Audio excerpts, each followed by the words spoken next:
Padre, del Hijo y del Espíritu Santo. Amén. Que hermanos, hoy celebramos la fiesta de San Beda el Venerable. San Beda fue abad del monasterio benedictino en Inglaterra de Weymouth. Fue un modelo de sabiduría y murió el 27 de mayo del año 735. ¿Por qué se hicieron esas lecturas tan hermosas de los doctores de la Iglesia? Porque también es doctor de la Iglesia. San Pablo, por el Espíritu Santo, en su segunda carta a Timoteo, capítulo 4, dice: te conjuro, te mando, te ordeno, delante de Dios, de Jesucristo, que ha de juzgar vivos y muertos al tiempo de su venida y de su reino. Muy solemne: te conjuro, te mando, te ordeno. ¿En quién? Delante de Jesucristo, de Dios, que va a juzgar vivos y muertos. Predica la palabra divina. Predica la palabra divina, no palabra humana. La palabra divina. Predica la palabra divina, insiste oportuna e inoportunamente, reprende, ruega, exhorta. Reprender, rogar, exhortar, con toda paciencia y doctrina. Hace falta la paciencia. El pecador de hoy puede resistir porque tiene libertad, pero un día puede recapacitar. Entonces, paciencia. Con la gente desviada, con los pecadores, hace falta paciencia. Y también decir la verdad con doctrina. Entonces, reprender, rogar, exhortar con toda paciencia y doctrina. Doctrina es decir, la enseñanza que Dios nos ha dado y no opiniones humanas. Porque vendrá tiempo en que los hombres no podrán sufrir la sana doctrina. Ay, es peligroso esto. Ahí los necios orgullosos se separan de su creador. Como un carro que sale de la autopista, va al barranco que se destruye. No sufrir la sana doctrina es gravísimo. Sino que acudirán a una caterva, una muchedumbre de doctores falsos, según su gusto, que aleguen los oídos y se amolden a sus desordenados deseos. Cerrando su oído a la verdad, la aplicarán a fábulas, a mentiras, a invenciones humanas. Queridos hermanos, no sé si es tiempo o no es tiempo, pero se aplica a nuestro tiempo esto. Sí, se aplica a nuestro tiempo la multiplicación de doctrinas, filosofías, pensamientos, sectas, disque iglesias, y cada quien predica según su gusto, su capricho, su deseo. Pero dejaron la sana doctrina para seguir una muchedumbre de doctores, falsos profetas, según su gusto, según su gusto. Es verdad que Dios es misericordioso y es verdad que Dios no rechaza ningún corazón arrepentido, pero nuestro Señor no dijo a la mujer pecadora, vaya a pecar un poco menos, dijo, vaya, no peque más. Entonces, Dios acepta el corazón arrepentido, sean lo que sean los pecados que hizo, pero Dios exige arrepentimiento y rectificar. No sé, si usted quiere ir al norte y toma el bus del sur, no llegar al norte, no llegar a su destino. Ese es el problema. Entonces, vendrá tiempo, habla de futuro, pero esto lo escribió hace casi 2000 años, ¿no? Vendrá tiempo en que los hombres no sufrirán la sana doctrina, sino que acudirán a caterva, muchos doctores, de sectas, de opiniones, de disque filósofos, etc. Estamos en esto, que Dios tenga piedad, por eso nosotros tenemos que seguir la sana doctrina. Tú, entre tanto, vigila, trabaja en todas las cosas, haz obra de evangelizador, cumple con tu ministerio, vigilar, trabajar, evangelizar. Pobres almas. Hoy en nombre de derecho y de justicia, las almas más bien son menospreciadas en lo que tiene más noble. Porque no decir a un alma la verdad es no amarla. Decirla con caridad y con paciencia, sí, pero decir la verdad. Un doctor no puede decir a un diabético, siga comiendo chocolate, no hay problema. Si hay problema porque el chocolate va a agravar su diabetes, ¿no? Entonces, nosotros no podemos llamar bien el mal y el mal bien. Hoy exigen derechos humanos, ok. Es verdad que hay derechos humanos, no matarás, no robarás, no mentirás. Es respetar el derecho del prójimo, ahí están. Pero es derecho lo que corresponde a la naturaleza. No puede ser considerado como derecho lo que contradice la naturaleza. La boca es para la comida, porque hay un tubo que va al estómago. No es para el oído. Nadie pone la comida en su oído. ¿Por qué? Porque no tiene sentido. El oído no está para la comida. Cada cosa tiene su función. Entonces hoy llaman derecho lo que es inmoral, lo que es pecado, lo que es maldad, y es gravísimo esto. Y por eso también la Santa Madre Iglesia nos hizo leer el Evangelio de hoy, San Mateo 5:13 dice: Jesús dijo a sus apóstoles: vosotros sois la sal de la tierra, Pues si la sal se torna insípida, ¿con qué se le devolverá el sabor? La sal que no es sal no sirve. De nada sirve sino para ser arrojada y pisada por los hombres. Vosotros sois la sal, preserva de la corrupción. El sacerdote católico, el obispo que es el sacerdote mayor, debe preservar de la corrupción las almas, decirles la verdad.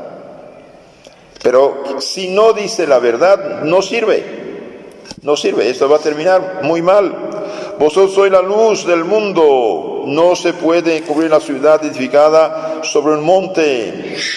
La luz es para iluminar. Brille vuestra luz ante los hombres, de manera que vean vuestras buenas obras y glorifican a vuestro Padre que está en los cielos. No penséis que yo he venido a destruir la ley ni los profetas. No he venido a destruirlas, sino a completarlas. Cielo y tierra pasarán, mis palabras no pasarán. Pues en toda verdad os digo que antes faltará el cielo y la tierra que deje de cumplirse como cuanto contiene la ley, hasta una iota o ápice de ella. Así el que infrinja uno de esos mandamientos, por mínimos que me parezcan, enseñen a los hombres a hacer lo mismo, será tenido el más pequeño reino de los cielos. Queridos hermanos, no se puede cambiar la ley de Dios. Cielo y tierra pasarán, mis palabras no pasarán. Eso es algo serio. Y hoy quieren cambiar en nombre no sé de quién, de la ley de Dios. Y esto hace la gente desgraciada, pobre y perdida. Que Dios tenga piedad de todos y todas las pobres almas, ¿no? Engañadas, de hecho, engañadas. No decir la verdad a un pecador es falta de caridad, de justicia y de amor. Amar a alguien es decir la verdad. Una persona que tiene diabetes, bien hijo, cuidado, deje de comer lo que hace daño. Una persona que está en unión libre, adulterio y otros vicios, tenemos que decir la verdad: hijo, es verdad, puedes ser víctima de esta situación, pero conviértate, mejórate, cambie, tienes un alma. Y hoy se comportan como si fueran unos animales nada más, y eso es una desgracia. Dije que hoy celebramos la fiesta de San Beda el Venerable. Bien, Beda significa el que convence. Ese es un santo al cual en vida ya lo llamaban venerable, por eso guardó el título, el Venerable. Al leer sus sermones en las misas, estando él aún vivo, las empezaban así: palabra del Venerable Beda. Era un monje que de la oración pasaba a la meditación, lectura, y del estudio a la oración. En su libro Historia de Inglaterra, narra él mismo sus datos personales. Dice así: yo, Beda, siervo de Cristo, sacerdote y monje del monasterio de San Pedro y San Pablo de Inglaterra, nací en este país. A los 7 años me llevaron al monasterio para ser educado por los monjes. Dichosa educación. Desde entonces he pasado toda mi vida en el monasterio. Me he dedicado sobre todo al estudio de la Sagrada Escritura. además de rezar y cantar en la iglesia, mi mayor alegría ha sido dedicarme a aprender, a enseñar y a escribir. A los 19 años recibí el diaconado y a los 30 el sacerdocio. Todos los tiempos libres los he dedicado a buscar explicaciones de la Sagrada Escritura, especialmente sacadas de los escritos de los padres de la Iglesia. De hecho, es uno de los últimos padres de la Iglesia en Occidente. A veces añade San Bernardo también. Entonces, todo su tiempo libre lo pasó buscando explicaciones de la palabra de Dios, hechas por grandes santos, almas puras, almas seguras, almas católicas. Era tal la estimación que la Iglesia antigua sentía por los escritos de San Beda, que el concilio o reunión de obispos de Aquisgrán lo llamó ya el año 836 con el título de venerable. Este santo es el único inglés que ha sido nombrado doctor de la Iglesia. El título del doctor de la Iglesia se lo dio el Papa León XIII en 1899. San Beda fue un gran escritor. Escribió más de 60 libros. En él se cumplió el principio psicológico que dice: quien se dedica a una sola actividad y con toda su alma puede llegar a obtener admirables triunfos. Él se dedicó a la actividad de escritor y su sabiduría fue admirada no solo en Inglaterra, sino en toda Europa cristiana. San Bonifacio, el gran apóstol de Alemania, escribía a los monjes de Inglaterra: por favor, me envían algunos libros del venerable Beda, porque este hombre ha sido como un cirio que el Señor encendió para iluminar a la Iglesia. A San Beda se le presentaron muchos caminos para seguir, pero él siguió uno solo, el de escritor. No se dejó llevar por la tentación de dedicarse a muchas cosas al tiempo, porque entonces no habría triunfado en ninguna. Otras actividades le atraían también, pero él consideraba que Dios lo había elegido para ser escritor, y a eso se dedicó con todo su tiempo y todas sus fuerzas. Pasaba horas y horas, días y meses investigando acerca de la Sagrada Escritura para poder redactar luego sus escritos. Entonces, antes de escribir, pasaba horas y días y meses, largos meses, estudiando el tema para después sintetizar todo. Por ejemplo, si quiere hacer un comentario del Evangelio de San Mateo, y bien va a leer toda la biblioteca que tenía el monasterio para poder ver qué dijeron los santos padres de la Iglesia acerca de este tema.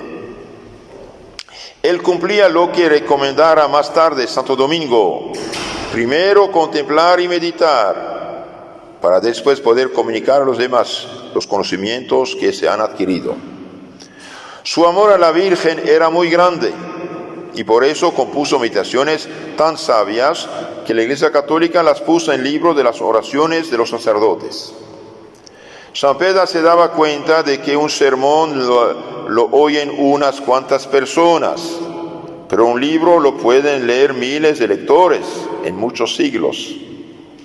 Por eso escribía sin cansarse y se preocupaba porque en sus escritos hubiera arte, de manera que se sienta el agrado de leerlos. Le daba gracias a Dios por haberle permitido una vida de soledad y de retiro, porque sin soledad y sin vida retirada es imposible tener un tiempo para meditar y redactar debidamente. Termina uno de sus escritos con esta oración: oh Cristo Jesús, como premio por estos trabajos y esfuerzos por escribir, concédeme la gracia inmensa de poder contemplar un día tu rostro santo en el cielo. Y seguro que ha obtenido tan codiciado premio. Después de la fiesta de Pascua del año 735, Beda empezó a sentir una enfermedad en las vías respiratorias y se dio cuenta de que el final se acercaba. Entonces se propuso terminar rápidamente los trabajos que le quedaban por concluir. Los 600 monjes escuchaban con gran emoción sus conferencias y los jóvenes alumnos del monasterio venían junto a su lecho a que les diera sus últimas lecciones. Lo último que hizo fue traducir al inglés el Evangelio de San Juan, porque no quería que sus discípulos tuvieran que emplear una traducción mal hecha. Ustedes saben que la Biblia mal traducida ya no es palabra de Dios. Toda palabra de la Biblia mal explicada, mal traducida, mal entendida, ya no es palabra de Dios. Y por eso hoy es una desgracia para los pueblos protestantizados de tener una Biblia falsificada. No me acuerdo bien, pero un pastor protestante decía que la Reina Valera debe tener unas 1950 errores de traducción. A veces son errores, a veces son falsificaciones, lo que es más grave. Entonces él hizo la traducción del Evangelio de San Juan al inglés. Una carta de uno de sus secretarios cuenta lo siguiente: el día anterior a la fiesta de la Ascensión sintió que se agravaba su enfermedad y dijo a los escribientes: apuraos porque nos queda poco tiempo y veo que el Señor ya me va a llamar hacia él. Uno de los secretarios le dijo: Padre, queda por traducir una frase. Y cuando el santo la terminó de dictar, el joven dijo: Padre, ya está terminado. Y él respondió: tienes razón, todo está consumado. Y luego llamó a los monjes y les repartió como regalo todo lo que tenía en su habitación, y pidió al enfermero que lo arrodillara junto al sitio donde tantas veces había rezado y cantado el Señor, y diciendo emocionado: gloria al Padre, al Hijo y al Espíritu Santo, y expiró santamente. Era el día 25 de mayo del año 735. San Beda ruega por nosotros. Queridos hermanos, Inglaterra católica, que fue la isla de los santos durante unos 1000 años, la isla de los santos, y bien por el capricho de un pobre rey político, por el orgullo de una mala mujer, de una mala muchacha que quería ser reina y tomar el lugar de la reina, bien Inglaterra cayó en el cisma, después en la herejía y después en la apostasía. Hoy se construyen mezquitas en Inglaterra y se destruyen iglesias. El anglicanismo del rey Enrique VIII fue una catástrofe no solamente para Inglaterra, sino también para la Iglesia Cristiana Universal, para la católica, para el mundo cristiano, porque en los años 1600 el protestantismo en Alemania estaba muy débil, el emperador católico ya estaba fuerte para poder reparar el daño hecho por Lutero, pero como Inglaterra pasó el protestantismo y apoyó Holanda, y bien Inglaterra protestante apoyó a los protestantes de Alemania. Esa fue una catástrofe. Si Inglaterra, por este pobre rey Enrique VIII y Ana Bolena, la necia, y de hecho fue decapitada después, Ana Bolena, esta mujer impúdica perdida por haber traicionado al disque su esposo, bien, sin estos dos malhechores, hoy el mundo quizás sería cristiano. Inglaterra tuvo una grandísima responsabilidad protestante, claro, en la difusión de las ideas anticristianas mediante la masonería y las disque filosofías, y favoreciendo la revolución anticristiana en Francia, que después fue universal. Si el imperio inglés hubiera hecho lo que hizo el imperio hispano-portugués, el mundo sería cristiano. Imagínense si todo el imperio inglés hubiera sido católico y hubieran evangelizado India, China sería evangelizada también, y África negra y los países musulmanes hubieran caído fatalmente. Sí. Entonces, recemos para este pobre pueblo de San Beda, recemos que Dios los ayude, venga a su socorro, al socorro de sus dirigentes, y también pidamos a San Beda que ayude a todos los que estudian Biblia. Actualmente los estudiosos católicos de la Biblia, no todos, pero una buena parte, en universidades y seminarios, estudian la Biblia con métodos protestantes, racionalistas y de un cierto modo ateos. Por eso destruyen la Biblia. Quieren, según sus pequeñas mentes, traducir y reescribir la Biblia o reconstruir la historia de la Biblia. Es un error fatal. Yo me acuerdo, mi profesor de hebreo en la universidad decía, yo había escrito un libro sobre Moisés y los rabinos con quienes trabajaba decían, no, los rabinos decían, no, no, no. ¿Y por qué no? Porque tenemos la tradición, porque hemos recibido esto. Y dice, a mis 70 años ahora me doy cuenta que sí tenía razón. Yo de mi cosecha inventaba. Entonces pidamos a San Beda, amador de la palabra de Dios, escritor, el que explicó con tanta claridad la palabra de Dios, después de haber vivido en las fuentes sanas de la sana doctrina de los padres de la Iglesia y de los papas, de bien que nos ayude a tener amor a la palabra de Dios y recemos por todos los que se han desviado, todos los que pretenden alimentarse de la Biblia falsificada, que Dios elimine los obstáculos para que regresen a la verdad católica y cristiana y que Dios tenga piedad de Inglaterra. En nombre del Padre, del Hijo y del Espíritu Santo. Amén.